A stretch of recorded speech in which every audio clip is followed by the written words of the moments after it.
श्री श्री राधा माधव की जय। श्रीमद् भगवत गीता की जय। श्री भगवान उवाच लोके अस्मिन् द्विविधा निष्ठा पुरा प्रोक्ता मया अनघ ज्ञानयोगेन सांख्यानां कर्मयोगेन योगिनां।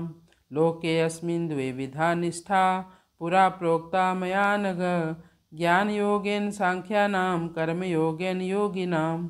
भगवान श्री कृष्ण ने कहा, इस लोक में द्विविधा निष्ठा, दो प्रकार की निष्ठा होती है। पुरा प्रोक्ता मया अनघ, हे निष्पाप अर्जुन, मैंने पहले ही बताया है कि इस लोक में दो प्रकार की निष्ठा होती है। पहली है ज्ञान योगियों की निष्ठा, दूसरी है कर्म योगियों की निष्ठा। कर्म योगी यानी भक्ति योगी बनने के लिए भगवत कृपा बहुत जरूरी है। कहते हैं, बहुनाम जन्मना अन्ते ज्ञानवान माम प्रपद्यते वासुदेव सर्व इति स महात्मा सुदुर्लभ।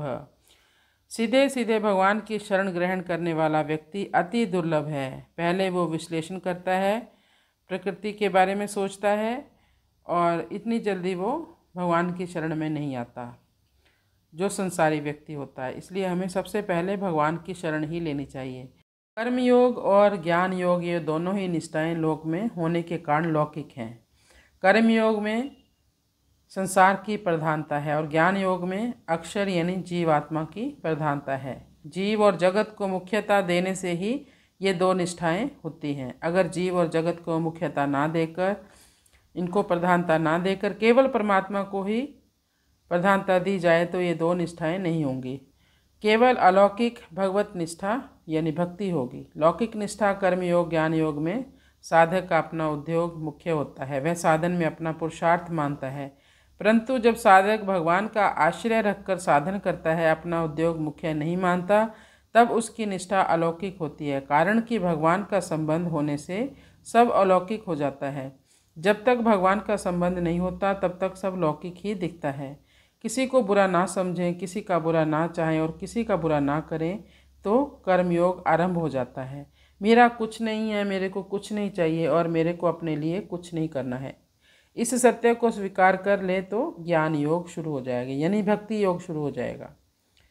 भक्ति योग में ये नहीं है क्योंकि कर्म नहीं करना पड़ता, लेकिन सब कुछ भगवान को अर्पण करके करें कि जो मैं कर रहा हूँ इसमें मेरा कुछ नहीं है, ये सब भगवान का है।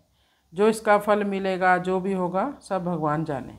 बस अगर आप ऐसा करेंगे तो आपकी कर्म के साथ साथ भक्ति होनी शुरू हो जाएगी। नाम जप की महिमा है। इस जीवन में हमें नाम जप की महिमा को जानना चाहिए। नाम जपते जपते हमें प्रभु का साक्षात्कार हो जाएगा। उल्टा सीधा जैसा आपका मन करे बस नाम जपो। नाम की महिमा अपरंपार है प्रभु। हरे कृष्णा कृष्णा कृष्णा